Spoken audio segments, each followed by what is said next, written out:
So, welcome everyone to today's local government education program provided by University of Illinois Extension. My name is Mike Delaney and I am a community and economic development educator for the University of Illinois Extension based in northwestern Illinois. Before I introduce today's topics and presenters, I'd like to remind you that you are welcome to write questions at any time into the Zoom chat space by clicking on the chat icon at the lower center of the Zoom screen.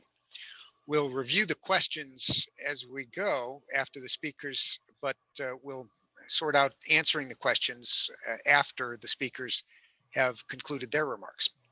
Also, if you have any problems at any time connecting to the webinar, please submit those questions via the chat space as well, and someone should be able to assist you. Finally, I'd like to remind you that after the conclusion of today's presentation, participants will receive slides, links to the resources, and a recording of the webinar. Today's webinar is entitled Budget Structures, Taxes, and Strategies, with findings from the Volcker Alliance State Budgeting Study. Our panelists today include Dr. Beverly Bunch, Dr. Young Wu, and Dr. Ari Chris. Dr. Bunch is a professor of public administration in the Public Administration Department at the University of Illinois Springfield. She teaches public budgeting, intergovernmental relations, and capital budgeting.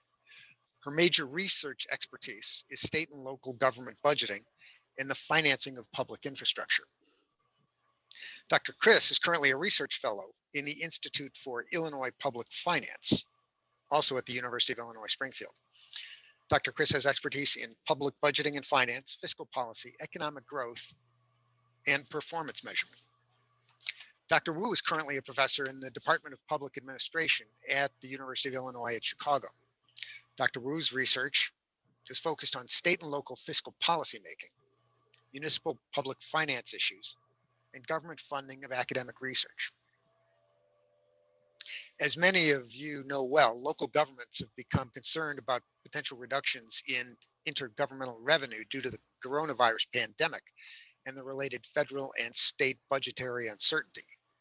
While essential public services and debt payments must continue, the revenue to sustain them is in question. Dr. Chris's profiles of groups of cities based on their financial condition, debt levels, and revenue and expenditure structures will help present a case for balancing municipal budgets using these profiles and existing academic literature. Local property and sales taxes are major sources of revenue for municipal governments in Illinois. Municipal governments are quite concerned with possible large reductions in revenue production from the two taxes, but substantial uncertainty exists regarding the magnitude of the decline. Dr. Wu will discuss how municipal property and sales taxes will be affected by the COVID pandemic, drawing lessons from the Great Recession of 2007 to 2009. Finally, Dr. Bunch will present findings from the Volcker Alliance State Budgeting Study. The presentation will provide an overview of the Alliance's Truth and Integrity in State Budgeting Study, with an examination of possible implications for local governments. Again, please feel free to type questions into the chat space, and we'll have a brief Q&A at the end of today's presentations. Many thanks to our three presenters for joining us today, and I will now turn it over to Dr. Chris. Thank you, Mike. So my portion is about budget profiles and strategies. I would address research background, conceptual framework, variables and data and methodology, results, and suggesting strategies.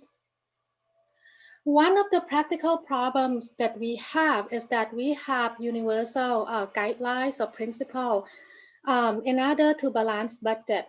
It would be better to have a customized set of practice that will fit with each individual city profile. So because of that, we want to segregate Illinois cities into groups so that we can come up with a set of recommendations that fit with the city profiles. As we can see in this diagram, Financial condition is a result of three main factors, including environmental factors, organizational factors, and financial factors. Environmental factors include something like socioeconomic demographic and something like population and property tax base, because that will contribute to the revenue to the city.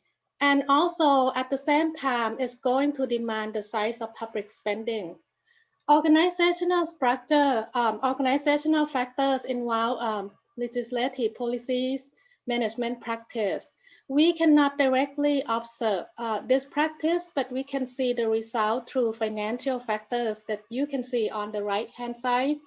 And that include revenue, expenditure, budget balance, debt structure, and also liabilities. Because of this conceptual framework, we would like to segregate the city of Illinois into groups so that we could understand better what financial condition they are facing. So on the table on the right-hand side, you can see that for the first column, we have 6 factors based on the previous conceptual framework. And on the right side column, we have 26 variables that we would like to measure those factors. So the first factor is community needs and resource. And so we would like to understand the size of population and equalized assessed value, which is EAV, that will contribute to property tax base. And then we would like to see the growth rate of both population and EAV. The second factor is about public service size and growth. So we would like to understand the size of per capita revenue and expenditure and the growth rate in the last 8 years. The third factor is about revenue structure and trend. So we would like to understand the major revenue source, especially for the top 3. So that would be property tax reliance, state sales tax reliance, and state aid reliance. And also we would like to see the speed or the chain of that reliance across 8 years in the past. And then own source revenue capacity, we want to understand the city capacity to collect their own revenue, especially for property tax and sales tax. And so we look at the property tax rate and the change in the last 8 years, and also per capita sales tax and the change in the last 8 years. The next factor is fiscal condition. We would like to understand the size of operational balance and the growth rate in the last 8 years, and the fund balance in the last, the size and the growth rate. The last one is budget flexibility and liability. We look at the debt level or debt capacity and the change in the last 8 years, and also pension liability currently.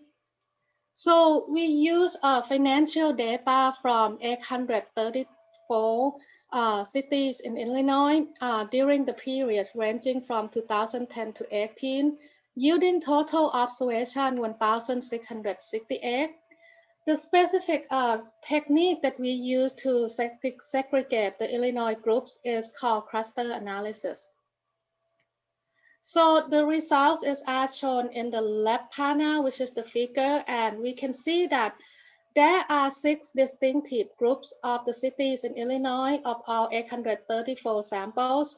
So as you can see on the right-hand side, the table, the first column show the group number, the second column show the group size, number of city inside, and percentage to total sample. The third column is the examples in those groups. And the last column is called descriptive title. And basically, I put that, I named the title based on the characteristic that I found. So the first group is Chicago, and it had only one city in that group because Chicago is so unique. The second group, we call it industrial towns in around Cook County outside of Chicago, and it's had only 2 cities, which is Bedford and McCook, and we would not focus on the analysis for this group because it is industrial towns. The third group, we call it college town or capital city region. As you can see that includes Carbondale, DeKalb, Urbana, Champaign, Macomb, and Chatham is in here. The fourth group is what we call capital city. These cities have strong economic base and it has second largest population size in the state. Springfield is in this group. The fifth and the sixth groups are similar in the sense that they have small number of population and EFE base, have declining EFE or property tax base. The difference is that for group six, their population is growing.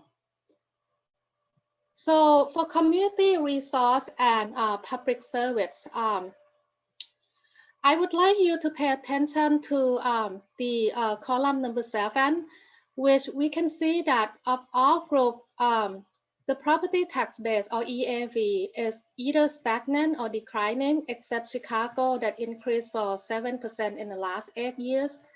And then in terms of public service, we can see in the red cells, both in Chicago and Group 4, Springfield Group, that they are pretty liberal in the sense that their per capita total expenditure is larger than per capita total revenue, as shown in the red cell. The difference is that Chicago seem to try to slow down their spending, as you can see in the yellow cell. But the effort is not that effective because it slowed down for only 0.05% in the last 8 years. Springfield did not change any things in terms of public service size.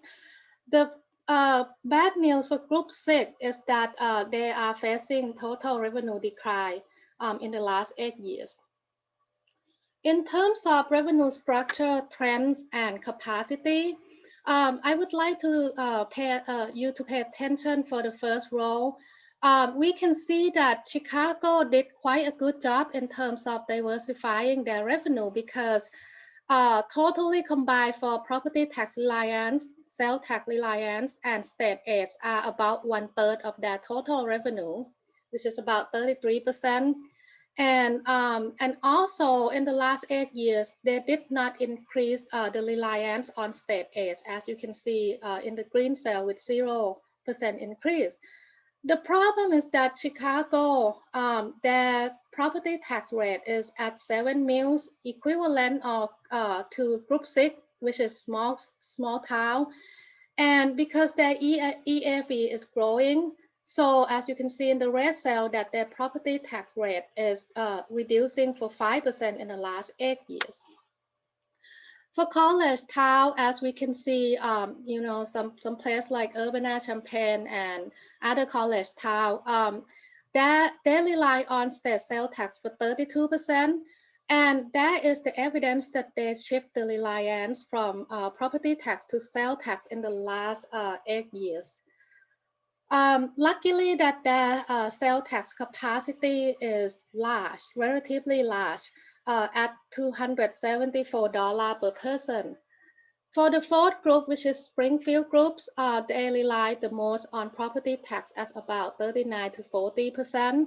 And there is no evidence that they shift or they change their revenue structure in the last 8 years.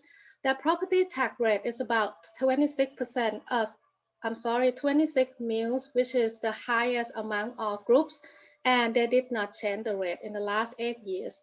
Group 5 and Group 6 are similar in the sense that they rely on state aid a lot for like 1/3, and Group 6 is even worse at 36%, and they keep relying on state aid for 12% in the last 8 years. So for fiscal condition and liability, we don't have so much good news from Chicago because it appears that they have chronicle deficit in the last 8 years. They have shrinking fund balance that is reduced for 5%. They have operational deficit, in fact, and their pension liability is relatively large at the largest as about 392 per 1,000 EAV. The good thing is that they seem to reduce their debt, and so they had more capacity in the last 8 years. For college town, the problem that they have is that they have shrinking fund balance at 7% down in the last 8 years. The fourth group, which is Springfield groups and other strong economic based cities, they are struggling to balance budget. So it is about break even. But their operational balance and fund balance is shrinking at minus 6% in the last 8 years, and their pension liability and debt is increasing over time. Group 5 and Group 6 are once again similar in the sense that they behave well, knowing that they are the small city with small resource, so they did a good job in terms of having operational surplus. The problem is that Group 5 had shrinkage fund balance at about 28% in the last 8 years, as you can see in the red cell. So because of this characteristic, we would like to come up with the customized strategy for each group. So in Group 1, Chicago, obviously they have problem with what is called fiscal condition and liability, and so they need to cut inefficient expenditure and slow down expenditure. At the same time, consider increasing property tax rate because it does not keep pace with their EAV growth, and also eliminate operational deficit, increase fund balance, and pay pension liabilities. For Group 3, they rely the most on sales tax, and so because of that, they need to develop and expand, economic base, targeting increasing sales tax revenue and increasing fund balance. Group 4, which is Springfield Group, they will have problem in the future, like Chicago, if they do not consider changing the strategies. So the things that they need to do is to identify and cut inefficient expenditures, try to diversify revenue source like Chicago. Maybe they could look at non-tax revenue source, and also monitor the property tax to make it effective and efficient, and also slow down their debt and also pay pension liabilities. For Group 5, they rely on sales tax. The problem is that their budget balance, their operational fund balance is shrinking, and so because of that, they need to build that over time using operational surplus. For Group 6, definitely they need to shift the reliance from the state aid to their own sales revenue. Because they have increasing population, they probably can think about long-term increasing, enhancing, doing economic development, attracting new residents into town, and keep doing that good job in terms of slow down expenditures and accumulating budget surplus. From this slide, I have one more thought about the pandemics. It looks like Group 3, 5, and 6 are going to hit hard during and after pandemics, because Group 3 and Group 5 rely on sales tax, and Group 5 and Group 6 rely heavily on state aids. And so because of that, they might need to consider diversifying resource and also use non-tax revenue. So that's it from my portion.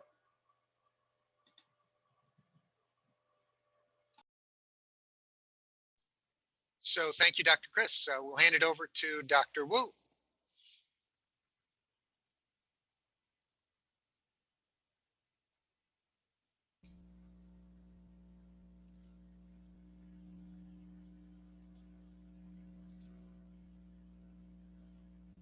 There we go. Okay, great. Good afternoon. Very happy to see everyone here. And so today I will talk about how municipal property and sales taxes will be affected by COVID pandemic. And because the situation is very fluid and there are still a lot of uncertainties, so I will try to draw some very preliminary insight based on the data of the Great Recession between 2007 and 2009. So first, why I focus on property tax and sales tax. And it is because they are the two important sources of revenues for local governments in our state. So according to the most recent 2017 census of government data, property and sales taxes account for about 40% and 9% of local general revenues in Illinois. So if we only consider local own-source general revenues, they are even more important, contributing about 60% and 13% of own-source general revenues in our state. So for all local governments in Illinois, the reliance on property tax is quite high. And the sales tax is also a significant part of local revenue system, although it is not as important as local property tax. So first, I would like to talk about local sales tax first. So in the state of Illinois, municipal government differ in their authority to levy sales tax depending on their home rule status. Home rule local governments are authorized to impose a home rule sales tax. The home rule sales tax is in 0.25% increment with no maximum rate limit. However, the certain non-home rule local governments are authorized to impose a non-home rule sales tax, which is capped at 1% maximum rate. So there has been a long-standing enforcement issue regarding the collection of sales tax revenue from remote vendors. If a remote vendor did not have a physical presence, such as a storefront in the state, it did not have responsibility for collecting sales tax on transactions in that state. So as a result, state and local governments collected less retail sales tax revenue than they should, because a portion of internet sales taxes were not connected. So that changed in 2018. So in June 2018, the United States Supreme Court ruled that a state can mandate the remote vendors without a physical presence in the state connect and remit sales taxes on transactions in that state. So it ensures that state and local governments receive the full amount of sales tax revenue, no matter the vendors are within or out of state.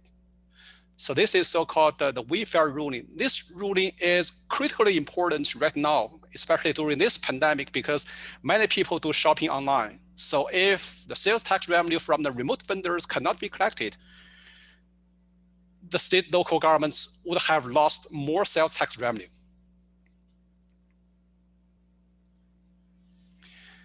So how the pandemic has affected consumer spending.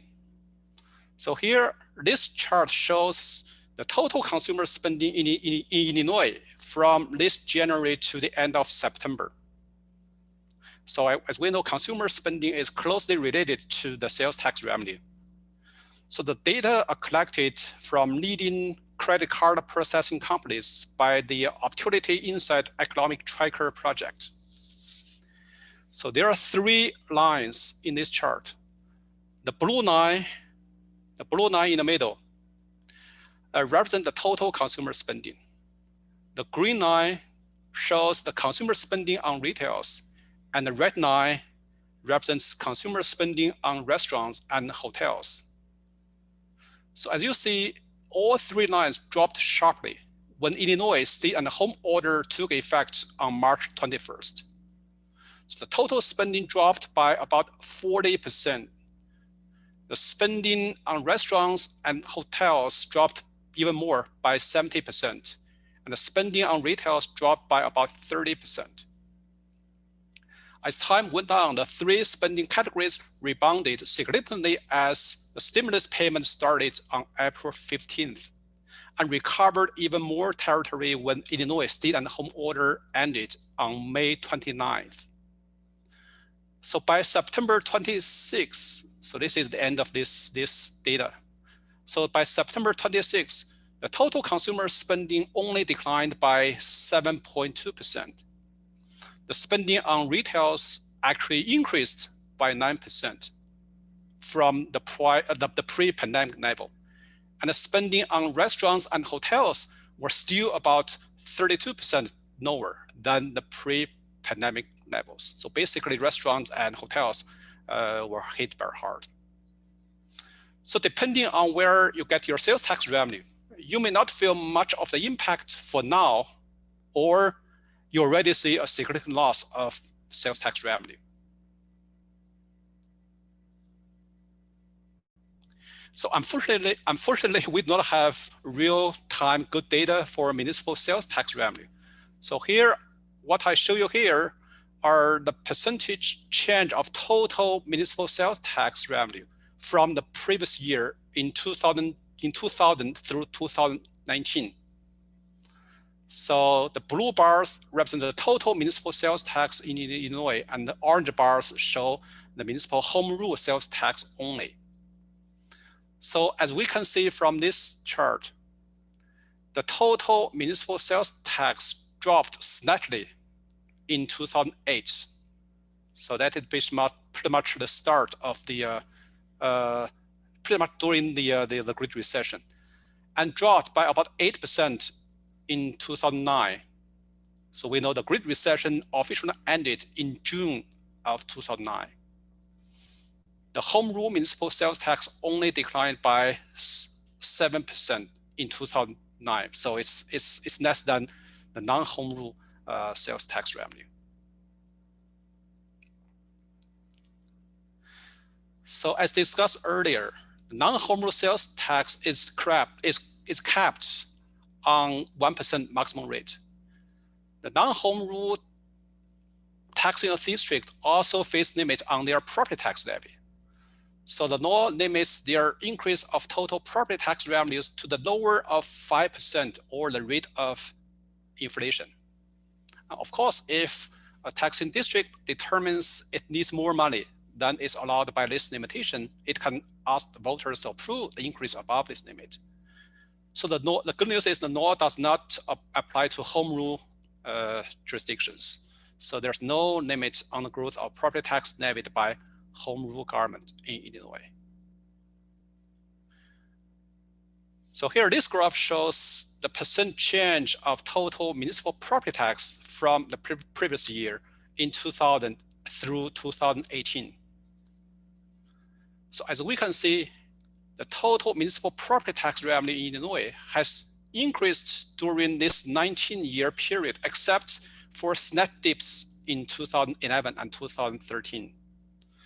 So the data suggests that local property tax has been more stable than sales tax. Please note that the property tax increased by about 2% when the sales tax dropped by 8% in 2009.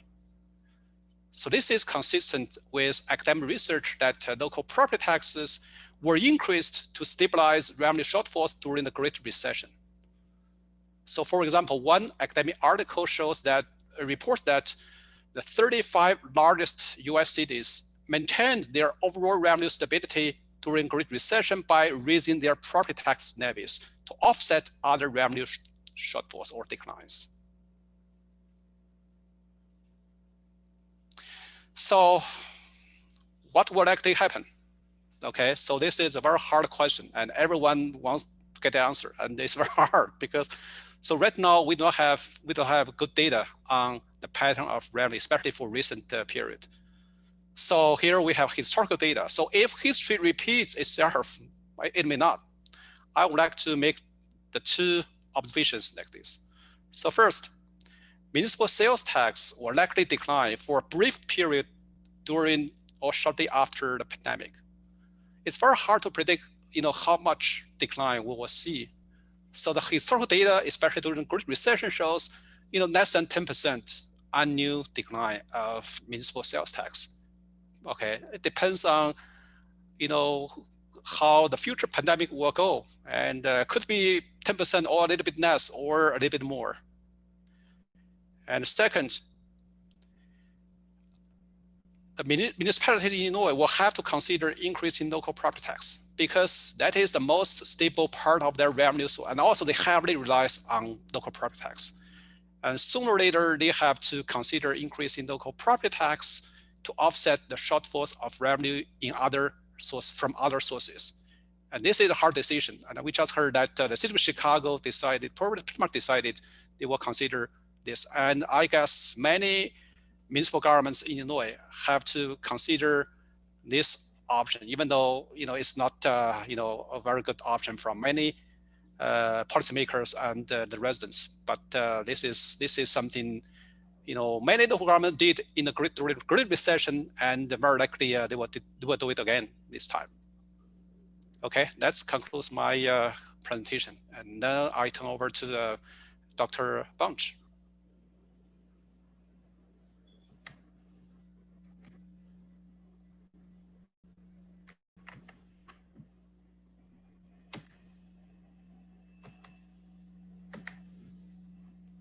Hello. Today I'm going to talk about the Volcker Alliance's study called Truth and Integrity in State Budgeting. And I'll conclude with some possible implications for local governments. I'm going to start by talking a little bit about what is the Volcker Alliance, and then provide you an overview of the state budgeting project, and then share with you some highlights of how the state of Illinois fared, and conclude with some possible guidance for local governments. The Volcker Alliance is a nonprofit organization headquartered in New York City that was created in 2013 by prior Federal Reserve Chairman Paul A. Volcker. Mr. Volcker dedicated his professional career to trying to improve the effectiveness of government. The mission of the Volcker Alliance is to advance effective management of government to achieve results that matter to citizens. One of the Volcker Alliance's major initiatives is the Truth and Integrity in State Budgeting project that has been spanning multiple years. And I do a shout out today to the director of the program, Bill Glasgow, who I believe is on the call. This study looks at the state budgeting practices in each of the 50 states. It partners with 8 universities, including my own University of Illinois Springfield, to gather data. So we're not only gathering data, but we're also working with students to help them better understand state finances. The Volcker Alliance has released 3 reports, and today I'll be highlighting parts of the most recent one called Truth and Integrity in State Budgeting, the Balancing Act. And here I provide you the web link, and this covers the years fiscal 2017 through preliminary data for fiscal 2019.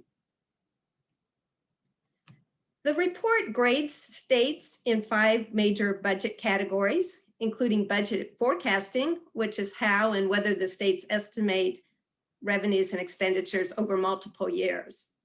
It also looks at reserve funds, the general health of the general fund reserves and any rainy day funds, as well as whether the state has clear rules regarding the use, replenishment, and relationship of those reserves to revenue volatility. The report addresses budget maneuvers, which is how much states are relying on one-time actions to finance recurring expenditures. It looks at legacy, which addresses the extent to which states are meeting their pension and retiree healthcare liabilities. And then lastly, it looks at transparency, which is whether or not information on the budget is being provided online and whether the states are disclosing information on debt, tax expenditures, and deferred infrastructure maintenance.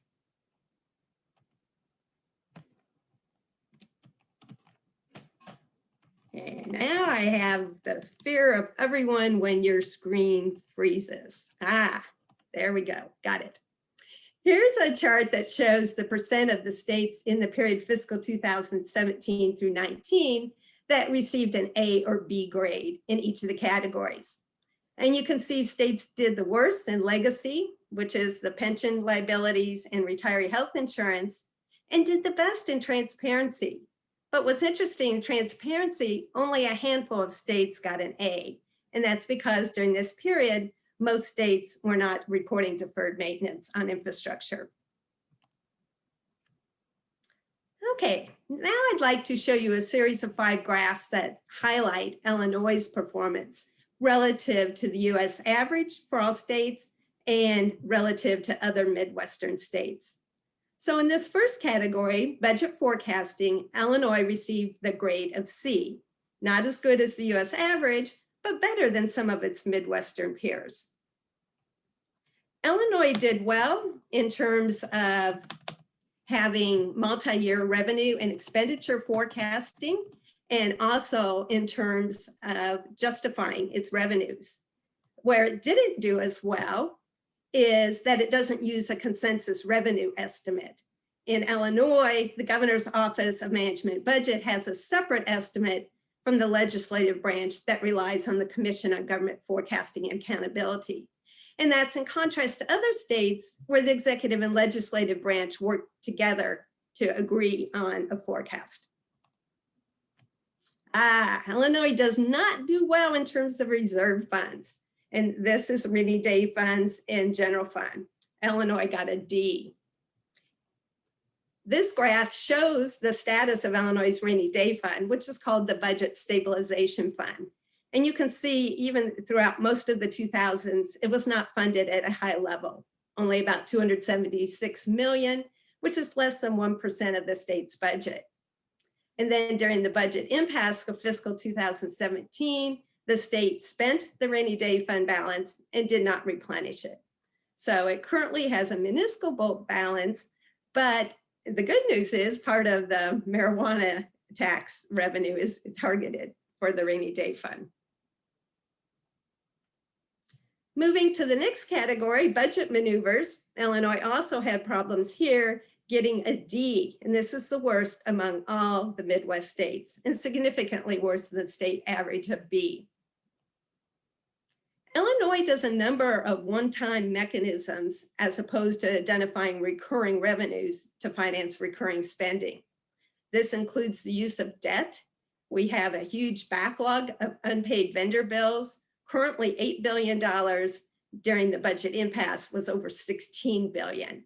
And part of the reason it's lower now than it was is because the state issued $6 billion in bonds to pay down the vendor bills.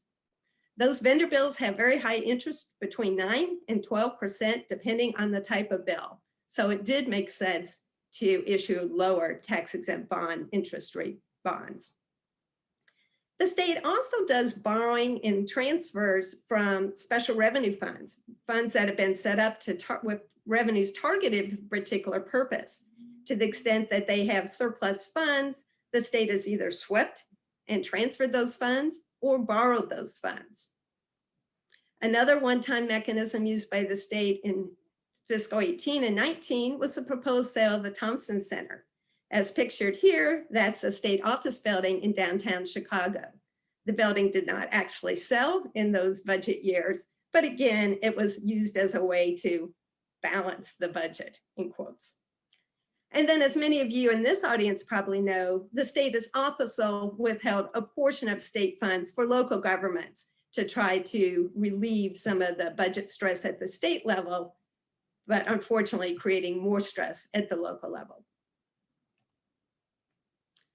Moving to legacy costs, pensions, and retiree health insurance, Illinois actually receives a D-, which is the worst possible grade from the Volcker Alliance and is clearly the worst of any of the Midwest states. As I'm sure most of you know, Illinois' unfunded pension liabilities have increased significantly. And as of the end of fiscal 2019, they were $137 billion in unfunded liabilities, putting Illinois at 40% funded, which is among the worst of all states. Illinois also has an unfunded liability for retiree health insurance that was about $55 billion as of the end of fiscal 19. Oh, okay, good. We have something Illinois does better in. And Illinois scored a B in transparency, which is among the best of the Midwest states. Illinois does a good job in disclosing budget information on its website, although you got to somewhat know where to look for it.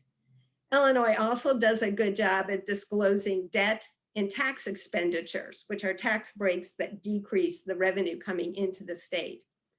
And in fiscal 2019, the state started improving its reporting of comprehensive reporting of deferred maintenance. So what could this possibly mean in terms of guidance for local governments? Well, first of all, I should put in the caveat that the Volcker Alliance was established, the framework, prior to the pandemic, but I think some of the practices are still relevant today. One is the emphasis on preparing multi-year revenue and expenditure forecast. We saw in the Volcker report that a number of states do multi-year forecasts for revenues, but not for expenditures. It's important to do both to see what size and magnitude of deficits will be in the future and hopefully take action to prevent that. And here in this graph, I've actually shown what would happen to the fund balance if the fund balance was drawn down to address the deficit. Although not addressed in the Volcker Alliance, I think another technique related to the multi-year forecasting during the pandemic is to do alternative scenarios. And that would include different kinds of economic assumptions in terms of the recovery, as well as different assumptions in terms of policy choices. One of the big one is how much to spend down your reserves and how much you'll need. And then you can look at various combinations, such as what if you chose to do a moderate drawdown of fund balance and there was little, if any, recovery in your sales taxes, for example. The Volcker Alliance also emphasizes the importance of compiling information and disclosing information to develop and justify revenue forecasts. Including that includes historical revenue trends, such as previously shown by Dr. Wu, as well as information on economic outlook. And one of my colleagues, Professor Ken Chris, the director of the Illinois Institute of Public Finance, was kind enough to provide a list of public available economic data sources with the links. I should also mention that he's an expert in forecasting and is planning to publish a book next year on government forecasting. In addition to having past trends and economic information, it'll be important to think about any expected policy changes, such as how the online sales tax revenues will change in the future, and any other information that's relevant to your particular community. The Volcker Alliance also emphasizes the importance of having written policies for reserves and tying those policies to revenue volatility. For a long time, people used to throw around a certain percent that you should have in reserves. And I think we've learned now that one size does not fit all. If a locality is more reliant on sales tax, for example, they're probably going to have more volatility during a recession. And so it's important to have written policies on funding policies, spending policies, as well as the replenishment of reserves. Another key budgeting concept that the Volcker Alliance stresses is the importance of paying for recurring expenditures with recurring revenues. And during pandemics, it's very difficult to balance budgets, and we see governments relying on short-term, what I'll call fixes, which pass cost on to the future. And I'm not saying that can never happen, it's just to be aware of to what extent that's happening. Here in the picture, I show what's called scoop and toss. This is when a government uses refunding bonds, refinancing bonds, and pushes the principal payments that would occur in the next year or two to the future, i.e. throwing those bills to the people behind you. And then lastly, I think the Volcker report does a good job in terms of emphasizing the importance of public trust and accountability through disclosure of budget information. That can include budget information on the web, but also other forms of online transmission, such as shown in the picture, where we see a cell phone application for budget information sharing and also for input. And then the Volcker Alliance identifies key pieces of related information, such as tax expenditures, debt, and deferred maintenance that also should be shared and considered. So in conclusion, the Volcker Alliance State Budgeting Project has provided useful information and framework for state budget practices. We can see that our own state of Illinois has lots of room for improvement, particularly in funding pension and retiree health insurance, trying to decrease its reliance on one-time funding sources, and the need in the future to develop reserves. And obviously that's really hurting our state during the pandemic. In terms of possible implications for local government, I've talked about guiding principles, such as the value of using multi-year revenue and expenditure forecasting, as well as developing written policies for reserve funds. And then lastly, the importance of using disclosure of budget information to help build public trust and accountability. Thank you.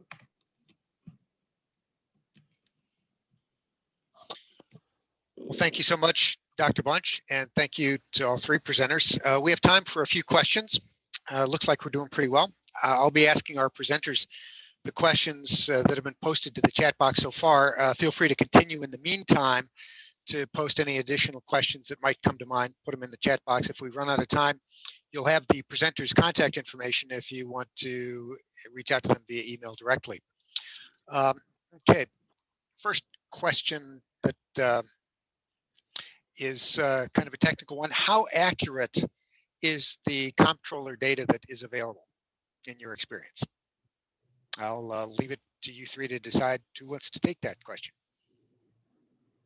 I would like to say that the data that I got from comptroller of the state comptroller office, the cities have to report it to the state controllers, and they basically it's financial data, and so those data came from annual comprehensive annual financial report that they're supposed to pass the auditing phase.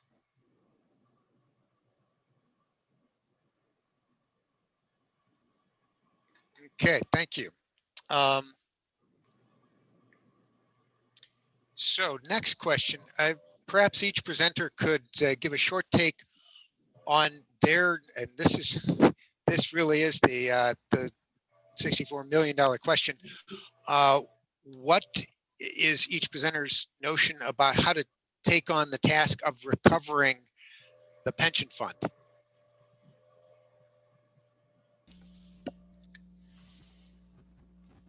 I'll take a stab at that one. Obviously, pensions are one of the huge challenges for both the state of Illinois as well as localities, and particularly police and fire. It is a tough aspect. I think the main thing is that when decisions are made, they're going to have to consider the impact on future years. So if they decide to, governments decide to postpone a portion, then that will increase the future years.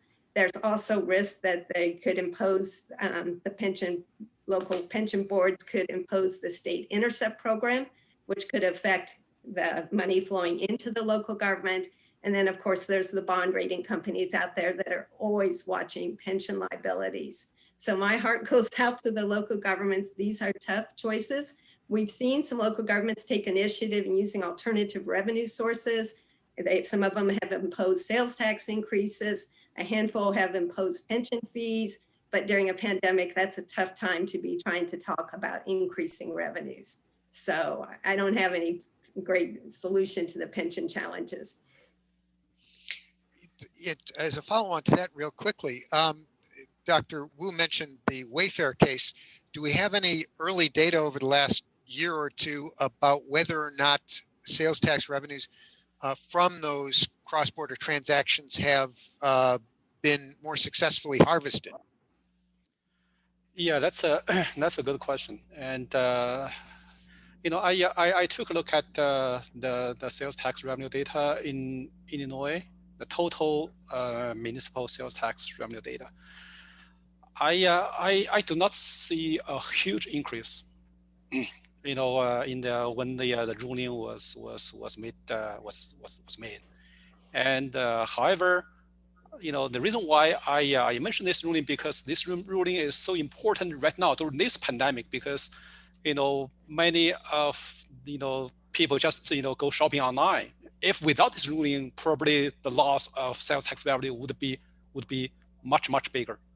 So that's why I heard that some municipal governments just said, okay, oh, we do not see much loss of our sales tax revenue, during pandemic. So I think it's sometimes because of the federal stimulus support and also employment benefits. But another big reason is right now the remote sales are all taxable, so the government can receive the tax from the remote vendors. Thank you. I jumped into that response on the recovery of the pension fund without giving Dr. Wu or Dr. Chris an opportunity to give their thoughts. Feel free to supplement Dr. Bunch's comments.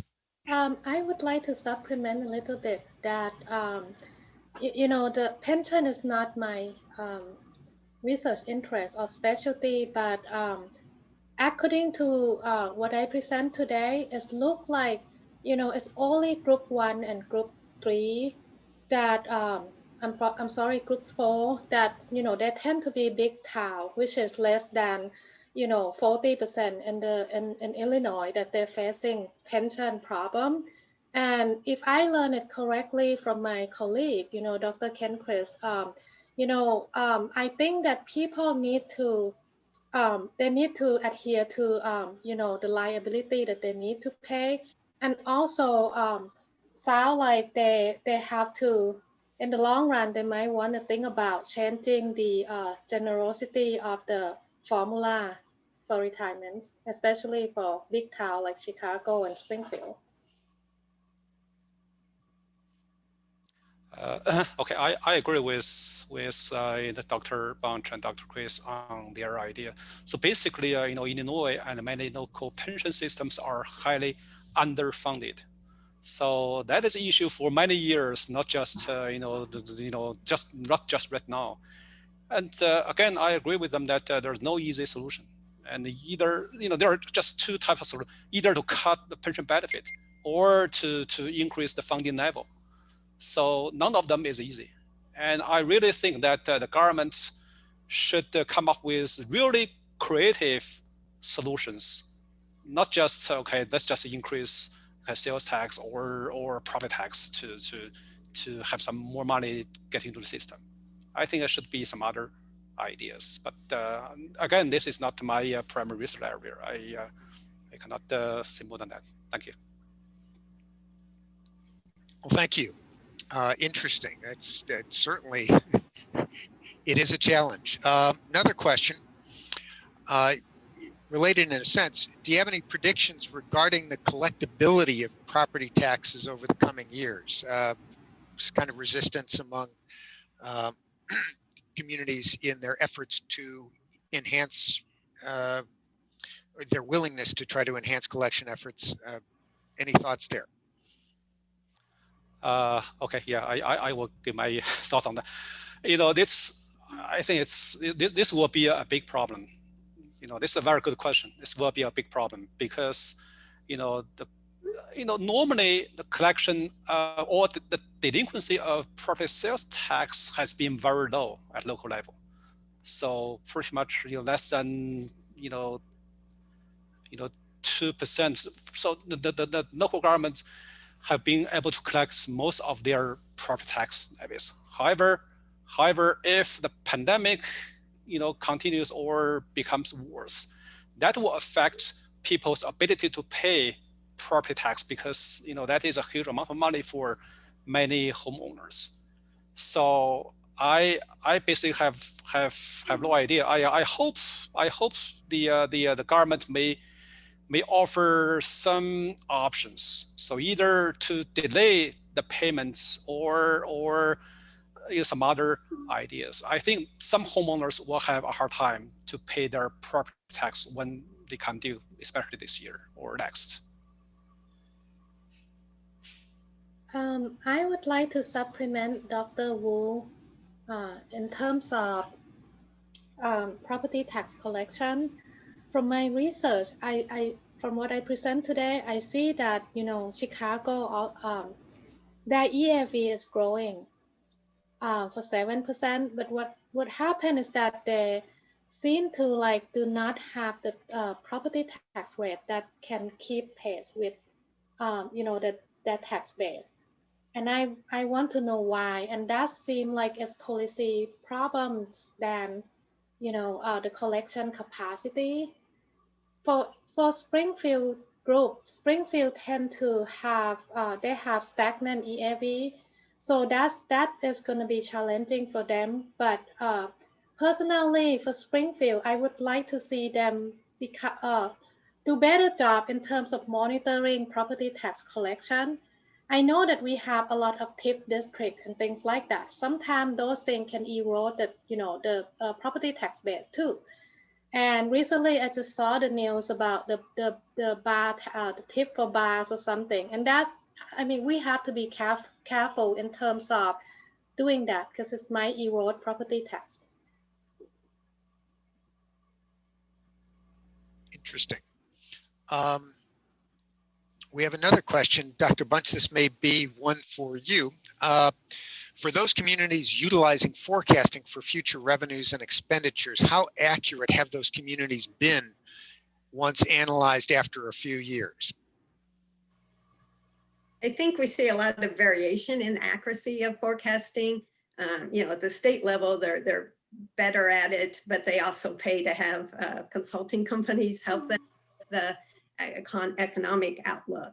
And so I think the key part is to have good historical data, have good information about like special events or happenings that have affected things such as property tax, if you had a closing of a major manufacturing facility. And I think one practice I've seen that makes sense is to have a revenue manual where you actually document your major revenue sources and historical practices and have trends. And one of the worries I have is that in the pandemic, we may just have one or two people in communities that really are our key forecast people.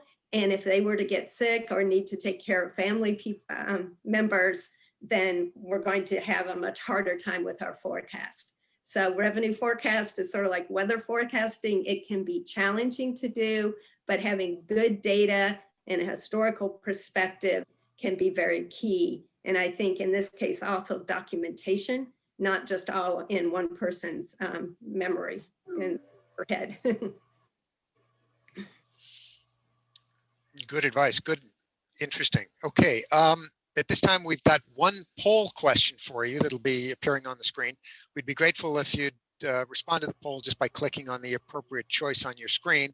I think we have time for one more question as you provide those poll responses.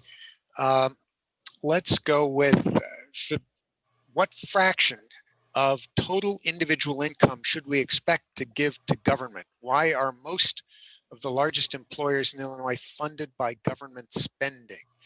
I guess there's some assumptions underlying those questions, but go ahead and who'd like to have a crack at that? I can start off and then others can chime in. I think part of that is that we need to educate the public and disclose more information. I think we have a serious trust issue in terms of residents, and we may need to be responsive to their needs. And so I don't think there's a magic number on what percent should be, but I think residents and stakeholders need to understand where the money's going, and then they can help decide how much things should be added or cut. It's too easy to say, go cut that line item that says waste and inefficiency, and it's not that easy. A lot of governments have been cutting expenditures over time, and so the cuts are getting harder now. But I do think reaching out to the public and having community engagement and opportunities to share and putting more information virtually, Volcker Alliance has suggested, is really key at getting towards what the question asked. I would chime in just one small things. I do agree with Dr. Bunch for the whole things. And I would want to say that in terms of expenditures, I think that we need to look at it in terms of the alignment. We don't simply cut because we just want to cut. We need to look at the service demand.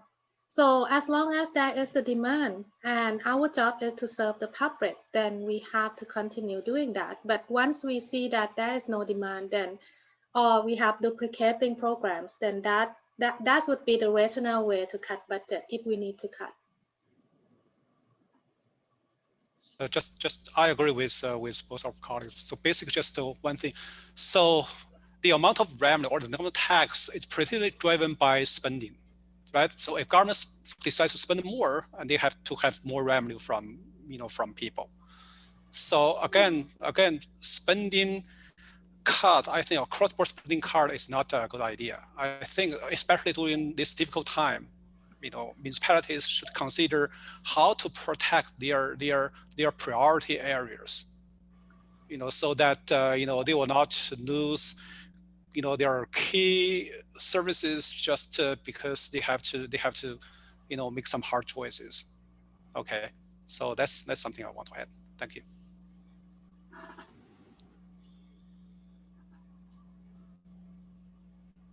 Well, I think that's all we have time for today. On behalf of University of Illinois Extension, I want to thank Dr. Chris, Dr. Wu, Dr. Bunch for presenting today.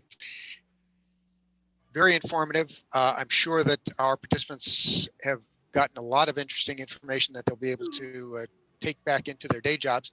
And I wouldn't be surprised if you will be receiving inquiries from them about the issues that you've touched on today.